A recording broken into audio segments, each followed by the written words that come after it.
आप सभी को जय श्री कृष्णा, राधे राधे। आप सब कैसे हैं? आशा करती हूँ आप सब अच्छे होंगे। हमारे चैनल में आप सभी का स्वागत है। हम आप लोग को एक गीत सुनाने जा रहे हैं। गीत आप लोग को कैसा लगा कमेंट बॉक्स में ज़रूर बताइएगा। अगर पसंद आए तो हमारे चैनल को शेयर, सब्सक्राइब, लाइक ज़रूर करिएगा। अपना प्यार, दुलार, आशीर्वाद सदा अपनी छोटी बहन पर बनाए रखिएगा। सैया सावन में सोहे चुनरे धानी, सैया सावन में सोहे चुनरे धानी, सैया सावन में सोहे चुनरे धानी, सैया सावन में सोहे।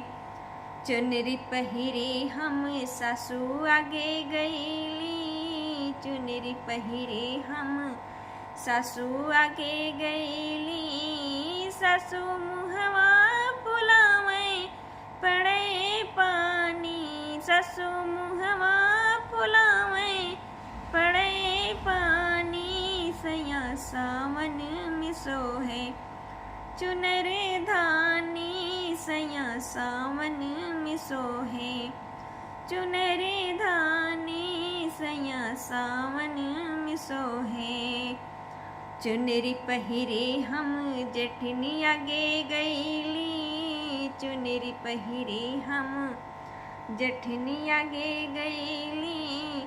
जेठनी अखिया दिखावे, जेठनी अखिया दिखावे पड़े पानी, सैया सावन में सोहे चुनरे धानी, सैया सावन में सोहे चुनरे धानी, सैया सावन में सोहे।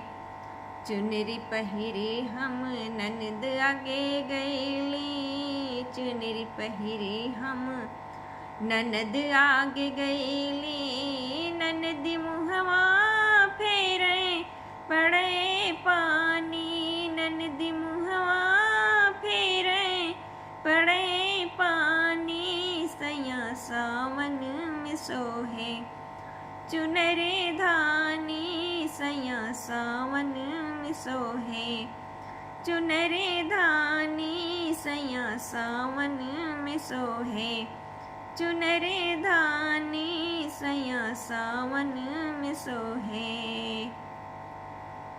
ये गीत आप लोग को कैसा लगा कमेंट बॉक्स में ज़रूर बताइएगा। फिर मिलेंगे अगले वीडियो में, तब तक के लिए बाय।